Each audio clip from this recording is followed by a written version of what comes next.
रोज दो चाय और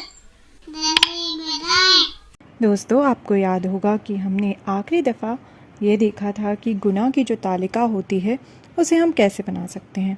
आपने अपनी मैथ्स की जो बुक है उसमें पेज नंबर 140 यानी 140 पर यह गुना की तालिका पूरी कर ली होगी, यानी ग्रिड ऑफ मल्टीप्लिकेशन, जिसे हम टेबल ऑफ मल्टीप्लिकेशन भी कहते हैं। तो इसमें क्या था, अगर हम देखें तो यहाँ पर 1 से 10 तक की गिनती ऊपर की ओर थी और ऊपर से नीचे की ओर, और फिर वहाँ हमें हर संख्या के नीचे उसका पहाड़ा लिखना था, यानी कि गुना करना था उसे। जैसे कि हमने 1 को 1 से करा, 1 को 2 से करा, इसी तरह से हर संख्या जो है वो उसका पहाड़ा हमने यहाँ पर लिख दिया, ऊपर से नीचे की ओर भी और लेफ़्ट से राइट की ओर भी। तो हमने यह तो कर लिया, पर अब ज़रा यहाँ पर कुछ खास ढूंढते हैं। ज़रा यह देखिए, यह जो 3 संख्याएं हैं ऊपर से नीचे की ओर और यह 3 संख्याएं लेफ़्ट से राइट की ओर जो हैं उन्हें देखिए। यह एक क्रॉस जो है वो आपको आपकी पुस्तक में भी दिखेगा, जो आपकी गुना की तालिका है उसमें जिस मल्टीप्लिकेशन ग्रिड को हमने भरा है उसमें आपको ऐसे क्रॉस आपकी बुक में दिखेगा। तो अब हमें क्या करना है, हमें इस क्रॉस के ऊपर से नीचे की जो संख्याएं हैं यानी कि 3, 6 और 9, इसको जोड़ना है। यानी कि हम प्लस कर देंगे और देखते हैं उत्तर क्या आएगा। 3 में जब हम 6 जोड़ते हैं तो कितना होता है, 3 और 6 होता है 9। 9 में 9 जुड़ जाएं, अगर लास्ट की संख्या 9 है, 9 और 9 कितना होता है 18। तो 3 जमा 6 हुआ 9 और 9 और 9 हुआ कितना 18। अब हम क्या करेंगे, यह जो क्रॉस था इसमें लेफ़्ट से राइट की जो संख्याएं हैं यानी कि 4, 6 और 8, इन्हें जोड़ देंगे। अब देखते हैं 6 और 4 कितना होता है, 4 और 6 होता है 10 और 10 और 8 कितने होते हैं 18। क्या दोनों उत्तर सेम आए? बिल्कुल सेम है। जब हमने ऊपर से नीचे और की जो संख्या है उनको जोड़ा तो भी 18 आया और लेफ़्ट से राइट की संख्याओं का उत्तर भी 18 आया, यानी कि 18 आया। तो यह हो गया। अब हम इसी तरीके का एक और क्रॉस यहाँ पर ढूंढते हैं। यह देखिए, ये 4, 8 और 12 की जो संख्याएं हैं, ये 3 संख्याओं का हमने ऊपर से नीचे को हमने इन्हें चुना और इसी तरह लेफ़्ट टू राइट देखते हैं। बीच की संख्या सेम रहनी चाहिए जैसे पहले क्रॉस में थी, तो हम 6, 8 और 10 जो संख्याएं हैं उनको चुन लेते हैं। तो ये क्रॉस बन गया पहले की तरह। अब हम संख्याओं को जोड़ते हैं ऊपर से नीचे की ओर, यानी 4, 8 और 12। तो हम इन्हें जोड़ेंगे यदि, तो हम पहले इकाइयाँ देखते हैं। 4 और 8 कितने होते हैं 12, 12 और 2 होते हैं कितने 14। तो 14 का जो 4 इकाई है वो यहाँ रह जाएगी और 1 दहाई जो हमें मिली है वो पहुँच जाएगी दहाई की जगह पर, यानी जमा 1। अब दहाइयाँ कितनी हो गई, 1 और 1 2, तो यह हुआ 24। अब हम लेफ़्ट से राइट की जो संख्याएं हैं इस क्रॉस में उसको देखते हैं, 6, 8 और 10। इसे हम जोड़ देंगे तो कितना उत्तर आएगा। अब हम इसमें वंस को जोड़ते हैं। 6 और 8 कितना होता है, 6 और 8 होता है 14। तो यह 4 जो है 14 का 4 वंस जो है वो यहाँ रहेगा और 1 टेंस जो है वो पहुँच जाएगा टेंस की जगह पर। तो यहाँ पे कितने टेंस हो गए, 2 टेंस। तो हमारा उत्तर दोबारा से क्या आया 24, यानी कि 24। तो दोनों तरफ सेम आंसर आया है, यानी कि ये फिर से वैसा ही क्रॉस बन गया है जहाँ पर ऊपर से नीचे और लेफ़्ट से राइट जोड़ने पर सेम संख्या आ रही है।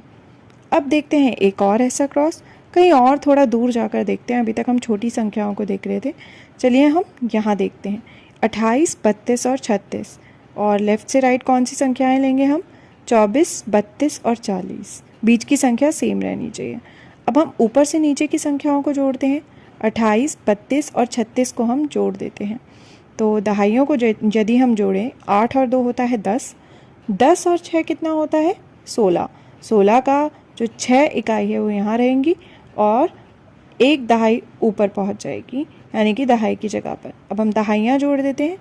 2 और 3 होती हैं 5, 5 और 3 8, पर एक और जुड़ी थी ना दहाई, तो कितनी हो जाएगी 9। तो यह हो गया हमारा उत्तर 9। क्या उत्तर आया हमारा 96, 96। अब हम लेफ़्ट से राइट की ओर की जो संख्याएं हैं उन्हें जोड़ देते हैं। 24, 32 एंड 40, इसे ऐड कर देंगे। वंस को ऐड करेंगे तो 4 और 2 होता है 6, और टेंस को ऐड करेंगे तो 2 और 3 होते हैं कितने 5, और 5 और 4 होते हैं 9, तो हमारा आंसर आया 96। क्या दोनों और सेम आंसर है? बिल्कुल सेम है, 96 एंड 96। तो ऐसे हम यहाँ पे जितने चाहें उतने क्रॉस ढूंढे, और अगर हम पता लगाएं तो ऊपर से नीचे और लेफ़्ट से राइट की संख्याओं का जो जोड़ होगा वो सेम होगा। ज़रा आप भी ढूंढिए ऐसे क्रॉस जो कि इस ग्रिड में हो। अपनी पुस्तक खोलिए 140 पेज नंबर पर और वहाँ पर ऐसे क्रॉस ढूंढिए और ज़रा जोड़ कर देखिए उत्तर सेम आता है या नहीं। चलिए अब हम कुछ अलग करते हैं। यह पैटर्न तो हमने देख लिया क्रॉस वाला। अब हमें क्या करने को बोला गया है? आपकी पुस्तक में ही हमें बोला गया है 1 से 10 तक की संख्याओं को एक रंग से रंगो। Mark the numbers 1 to 10 in 1 colour. तो 1 से 10 की जो संख्याएं हैं उन्हें हमें एक रंग से रंगना है। तो यह एक जो है इसको हम इस रंग से रंग देते हैं, यानी ऑरेंज कलर जो है। अब एक का जो टेबल है उसमें राइट की ओर हम देखते हैं कि लेफ़्ट से राइट की ओर कौन कौन सी संख्याएं 1 से 10 के बीच में आएंगी, उन्हें हम रंग देंगे। 2 भी आएगा, 3, 4, 5, 6, 7, 8, 9 और 10 भी। अब इसी तरीके से जो ऊपर से नीचे की ओर टेबल है 1 का, वहाँ पे भी सारी संख्याएं 10 तक ही है, तो उन सबको भी हम रंग देते हैं सेम रंग से। अब हम 2 के टेबल को देखते हैं लेफ़्ट से राइट की ओर और देखते हैं कौन कौन से जो नंबर्स हैं वो आएंगे 1 से 10 तक की संख्याओं में। तो 2 पहले से कलर्ड है, अब हम 4 को कर देते हैं, फिर 6, 8 और 10, 12 तो बड़ा हो जाएगा। अब हम ऊपर से नीचे की ओर देखते हैं 2 के पहाड़े को, तो बाकी संख्याएं तो पहले ही रंगी जा चुकी हैं। अब अगर हम देखें 2 गुना 3 होता है 6, जो कि 10 से कम है, तो यह भी हो जाएगा। फिर 8, फिर 10, अब 12 फिर बड़ा हो जाएगा, उसे हम नहीं रंग सकते। अब 3 का जो टेबल है उसमें कौन सी संख्या है? ऊपर से नीचे यदि हम देखें तो अब 9 दिख रहा है हमें। 3 गुना 3 होता है 9, 9 जो है वो 10 से छोटा है, तो इसे हम रंग देते हैं। यदि हम और आगे बढ़े 12, 12 तो हो जाएगा बड़ा। राइट साइड भी 12 है, उसे हम नहीं रंग सकते। तो ऑरेंज कलर में जितनी संख्याओं को हमें रंगना था वो हम रंग चुके हैं, यानी कि 1 से 10 तक की संख्याओं को। अब ज़रा हम बढ़ते हैं आगे और देखते हैं हमसे क्या पूछा गया है। हमसे बोला गया है 12 से 20 तक की संख्याओं को एक रंग से रंगो, यानी कि mark the numbers 12 to 20 in 1 colour. अब तक हम 10 तक तो कर चुके हैं, अब हमें 12 से 20 तक की संख्याओं को एक रंग से रंगना है। तो हम देखते हैं। सबसे पहले अगर हम देखें तो 2 का जो पहाड़ा है ऊपर से नीचे उसको देखते हैं, क्योंकि 1 का तो पूरा पहाड़ा रंगा जा चुका है।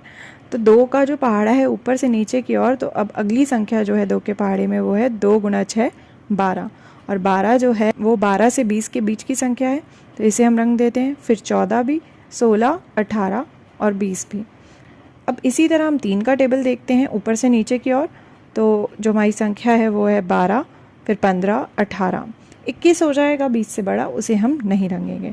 अब हम 4 का पहाड़ा देखते हैं, 12, 16, 20, 24 बड़ा हो जाएगा, तो हम यहीं रुक जाते हैं। अब 5 के पहाड़े में है 15, 20, 25 तो बड़ा हो जाएगा। इसी तरह 6 के पहाड़े में 12, 18 ही होगा, क्योंकि 24 हो जाएगा बड़ा। फिर 7 के पहाड़े में है 14, क्योंकि 21 हो जाएगा बड़ा। और फिर जो हमारा 8 का पहाड़ा है उसमें 16 को हम रंग देंगे, और 9 के पहाड़े में हम रंग देंगे किसे? 18 को। 10 के पहाड़े में 20 को। बाकी संख्याएं जो हैं वो 20 से बड़ी हैं। अब हमें बोला गया है 21 से 30 की संख्याओं को एक रंग से रंगो। Mark the numbers 21 to 30 in 1 colour. तो अब हमें 21 से 30 की से जो नंबर्स हैं उनको कलर करना है एक ही रंग में। तो अब हम 3 के टेबल में देखते हैं ऊपर से नीचे की ओर कौन कौन सी संख्याएं बची हैं। 3 के पहाड़े में ऊपर से नीचे की ओर 21 है, फिर 24 है, 27 है और 30 है। चारों को हमने रंग दिया लाल रंग से। अब हम 4 के पहाड़े में देखते हैं 30 तक की कौन सी संख्याएं बची हैं। 24, 28, 32 तो बड़ा हो जाएगा। 5 के पहाड़े में है 25 और 30। फिर 6 के पहाड़े में है 24 और 30। 7 के पहाड़े में है 21, 28, 35 हो जाएगा बड़ा 30 से। फिर 8 के पहाड़े में है 24, 9 के पहाड़े में है 27 और 10 के पहाड़े में है 30। हमने जो जो हमें बोला गया वो रंग दिया है। अब देखिए ज़रा ध्यान से, क्या आपको रंगों का कोई पैटर्न दिखाई दे रहा है? Do you see any colour pattern? क्या आपको रंगों का कोई पैटर्न दिखाई दे रहा है? जैसे जैसे हमने बोला गया हमने वैसे करा। अब हमें क्या कोई रंगों का पैटर्न यहाँ दिखाई दे रहा है? क्या हम यह पूरा कर सकते हैं? सोचिए तो ज़रा। तो दोस्तों हमने क्या देखा? हमने देखा गुणा की तालिका में छिपे पैटर्न को, patterns hidden in the multiplication grid. क्या आप इन पैटर्न्स के अलावा और कोई पैटर्न ढूंढ सकते हैं इस मल्टीप्लिकेशन ग्रिड में?